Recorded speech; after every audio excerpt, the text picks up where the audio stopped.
오늘 본문 말씀입니다. 이사야 65장 1절부터 7절까지 말씀입니다. 나는 나를 구하지 아니하던 자에게 물음을 받았으며 나를 찾지 아니하던 자에게 찾아냄이 되었으며 내 이름을 부르지 아니하던 나라에게 내가 여기 있노라 내가 여기 있노라 하였노라.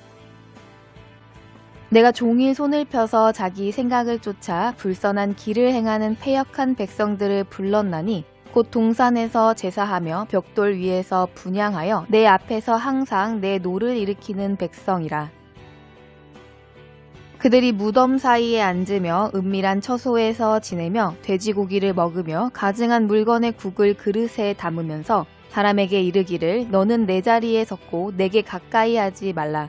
나는 너보다 거룩함이니라 하나니 이런 자들은 내 코의 연기요 종일 타는 불이로다. 보라 이것이 내 앞에 기록되었으니 내가 잠잠치 아니하고 반드시 보응하되 그들의 품에 보응할지라. 너희의 죄악과 너희 열조의 죄악을 함께 하리니 그들이 산 위에서 분향하며 작은 산 위에서 나를 능욕하였음이라. 아멘. 우리가 살아가는 세상에서 상식적인 죄에 대한 개념은 어떻습니까? 하나님의 백성인 우리가 세상 사람들에게 손가락질 받으면서 나쁘다, 잘못했다라고 평가하는 것만을 죄라고 생각한다면 하나님의 말씀대로 살아가기가 매우 어렵게 될 것입니다. 우리는 하나님께서 창조하신 피조물로서 하나님이 창조주가 되시는 것, 그리고 그 창조주의 주권이 피조물인 우리 삶에 어디까지 미치고 있는가, 또한 피조물인 우리는 어떠한 권리가 있고 또한 어떠한 의무가 있는가에 대해 올바로 알아야 합니다. 우리가 이런 일을 제대로 알지 못하고 살아간다면 하나님께 범죄하는 삶을 살면서도 죄를 짓는다는 것을 인식하지 못할 것입니다. 하나님께서는 우리에게 이러한 것을 제대로 가르쳐 주시기 위해서 수많은 하나님의 종을 보내셔서 경고하시고 또한 훈계하셨습니다. 과거 이스라엘 백성들도 하나님을 제대로 알지 못하고 범죄하며 살아갈 때 하나님께서는 수많은 선지자를 보내셔서 그들에게 경고하시고 훈계하셨습니다. 그러나 그들은 그 하나님의 말씀을 받아서 전하는 선지자의 말을 듣지 않고 핍박하였고 죽였습니다. 지금 우리도 하나님께서 하나님의 종을 통해 주시는 경고와 책망의 말씀을 들어도 이스라엘 백성들처럼 말씀대로 돌이켜 회개하는 일에는 매우 태만합니다. 그 이유는 말씀이 어려워서 알아듣지 못하는 것이 아니라 듣고 말로 아멘하면 된다고 생각하기 때문입니다. 또는 자신만은 특별한 이유가 있고 상황이 안 될 뿐이기 때문에 상황이 허락되면 순종할 것이므로 순종하는 사람이라고 착각하고 자신 이외의 사람들은 하나님이 제시하시는 삶을 살아야만 한다고 생각하기 때문입니다. 그러면서도 교회에 열심히 다니면 하나님께서 죽도록 충성한 사람들과 같은 수준으로 평가해 주실 것이라고 착각하는 것입니다.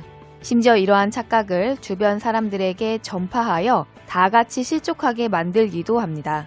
하나님의 경고하심을 계속해서 듣지 아니하였던 이스라엘 백성들은 결국 바벨론으로 끌려가게 됩니다. 그곳에서 그들은 인간으로서의 주권을 모두 상실한 노예가 되어서 생사여탈권마저 자신이 아닌 남에게 속하여진 생활을 하게 됩니다.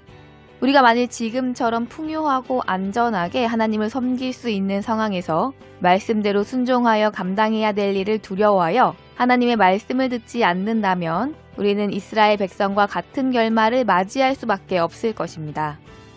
오늘 본문 1절은 하나님의 주권과 피조물인 인간의 의무를 알지 않던 이스라엘 백성들을 책망하는 말씀입니다. 하나님을 구하지 않던 이들이 하나님에게 물으며 하나님을 찾지 않던 자들이 하나님을 찾는다는 것입니다. 하나님께 자신의 삶을 온전히 내어놓고 무슨 일을 하든지 하나님의 뜻을 구하고 찾아본 적도 없는 사람들이 그저 자신의 뜻대로 자신의 마음대로 세상을 살아가다가 세상에서 어려움을 당하고 고난을 당하면 오히려 하나님께 나아와서 왜 자신이 어려움을 당하는지 고난을 당하는지 따지고 묻는다는 것입니다. 하나님을 구하지 않기에 하나님께서는 끊임없이 자신이 여기 계심을 말씀하시며 손을 펴서 하나님의 피조물 된 백성들을 불렀으나 그들은 하나님을 구하지 않았다는 것입니다. 그들은 육신의 만족을 추구하며 자신의 생각대로 선택하는 삶을 살았으면서도 화를 당하면 어째서 그 책임을 하나님께 돌리면서 전능하신 하나님을 찾으며 어찌하여 왜 나에게 이러한 일이 일어났는지 하나님께 설명을 요구하는 것은 참으로 앞뒤가 맞지 않는 것입니다. 그렇다면 우리는 왜 하나님의 말씀을 듣고서도 하나님의 말씀대로 살지 못합니까?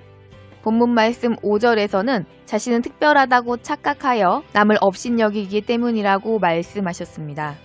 하나님께서는 하나님이 불러도 돌아오지 않는 패역한 백성들의 모습을 무덤 사이에 앉아 돼지고기를 먹으며 가증한 물건의 국을 그릇에 담는 자라고 말씀하고 있습니다. 즉 자신의 모습이 죽은 자 가운데 앉아서 하나님께서 부정하다고 말씀하신 돼지고기를 먹고 가증한 물건의 국을 그릇에 담는 그야말로 하나님 앞에 멸망당해야 마땅한 패역한 자들이라는 것입니다. 그런데 이들이 남을 향하여서 이르기를 나는 너보다 거룩하다는 것입니다. 하나님께서 보시기에는 멸망당해야 할 존재들과 전혀 다르지 않음에도 불구하고 나는 거룩하고 너는 부정하다고 말하는 것입니다. 우리의 싸움이 어디서 납니까? 우리의 싸움은 대부분 허영심으로 인하여서 생기는 것입니다. 우리들이 겸손하여 자신의 잘못을 깨닫고 서로 용서를 구한다면 다툼은 일어나지 않을 것입니다. 그러나 잘못이 너 때문이고 나는 잘못하지 않았다는 허영심 때문에 우리는 다투게 되어지는 것입니다. 그러므로 하나님이 보시기에는 하나같이 부족하고 잘못하며 저주를 받을 만한 삶을 다같이 살면서도 나를 돌아보고 고치지 못하고 오히려 남을 탓하고 부정하게 여기며 살아가고 있다는 것입니다. 그러나 이러한 이중적인 삶은 사람은 혹 속일 수 있으나 하나님은 속일 수 없습니다. 하나님께서는 인생들을 7눈으로 감찰하신다고 말씀하셨습니다. 우리는 부족하여서 우리 자신조차도 제대로 판단할 수 없지만 하나님은 우리가 파악할 수 없는 부분조차도 세심하게 보시는 하나님이십니다. 전지전능하신 하나님께서는 우리의 죄를 반드시 보응하신다고 6절에서 말씀하셨습니다. 하나님께서 죄악에 대해서 반드시 보응하신다는 것은 죄악에 대해서 느슨한 우리가 더 깊게 생각해 봐야 하는 것입니다. 죄악을 고치지 않고 죄악을 반드시 버리지 않는 자는 하나님께서 보응하심에도 불구하고 죄악에 대해서는 눈을 감고 축복의 예수를 전하는 것은 사실 예수님을 올바로 전하지 않는 것입니다. 그러므로 이미 믿는 우리는 반드시 죄의 지적을 달게 받아 회개해야 합니다. 그런데 본문 7절에서는 본인의 죄악은 물론이고 10조의 죄악까지 함께 회개하라고 말씀하셨습니다. 왜 내가 지은 죄가 아닌 나의 10조가 지은 죄까지 회개하라고 말씀하셨습니까? 이것은 단순하게 하나님의 마음을 풀어드리기 위함이 아닙니다. 나의 부모가 행했던 죄, 나의 조상이 행했던 죄를 회개하지 않으면 스스로도 그 죄를 죄로 알지 않게 되어버리기 때문입니다. 즉 10조의 죄를 회개하는 것은 10조가 육신을 위하여 저지른 죄로 인하여서 얻은 이득을 후손인 나 역시 누렸기에 10조의 죄까지 회개해야 하는 것입니다. 그리고 또한 모든 죄에 대해서 보응하시는 하나님을 바로 알아 멸망의 길에서 건져내신 하나님을 믿는 믿음으로 회개해야 합니다. 하나님께서 궁극적으로 원하시는 것은 우리가 죄에서 돌이켜 구원에 이르도록 자라는 것입니다. 이사야서에서는 하나님은 우리의 죄에 대해서 엄격하시고 무서우시나 또한 긍휼이 풍성하셔서 우리가 죄에서 돌이키기만 한다면 우리의 죄를 등 뒤로 던지시고 그 죄를 보지 않으시는 하나님이라고 말씀하셨습니다. 그러나 회개하고 돌이키는 것은 그저 돌이키는 것처럼 보이는 것과는 다릅니다. 바울 사도는 그리스도의 사람, 즉 회개하고 온전히 돌이킨 사람은 정과 욕심을 십자가에 못 박은 자라고 말씀하셨습니다. 또한 세상에 대하여 우리가 십자가에 못 박혔다고 말씀하셨습니다. 그리스도께서는 십자가에서 어떻게 되셨습니까? 주님께서는 거기서 완전히 죽으셨습니다. 절명하셨습니다. 만일 그리스도께서 절명하지 않으셨다면 지금과는 달랐을지도 모릅니다. 그러나 그리스도는 완전히 죽으셨기에 그리스도인은 죄악에 대해서 죽은 척하는 것으로 무마할 수 없는 것입니다. 그저 육신의 소욕을 채우며 정에 이끌려 즐거움을 잠시 찾지 않는 척하는 것이 아니라 완전히 죽어야 하는 것입니다. 믿음의 형제들이 볼 때는 믿음으로 사는 사람으로 보여 칭찬받지만 아무도 없는 곳에서 죄를 저지르고 육신의 즐거움을 즐겨도 된다고 생각하는 것은 그저 육신의 정과 욕심이 죽은 척하는 것에 지나지 않습니다.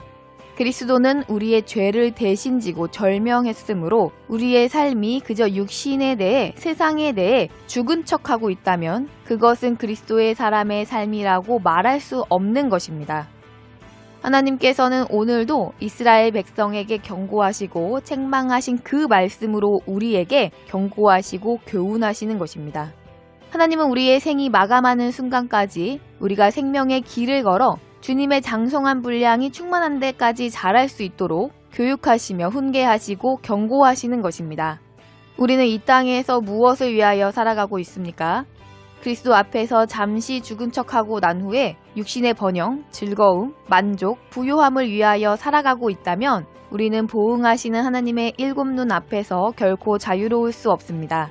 지금 우리는 말씀을 듣기는 하지만 패역한 이스라엘 백성들처럼 듣고 있지는 않는지 다시 한번 돌아보시고 하나님의 교훈을 온전히 마음으로 받아 실행하는 자녀들이 되어 마지막 날 진정으로 자유함을 누리시는 하나님의 자녀들이 다 되시길 바라며 주 예수님의 이름으로 축복합니다.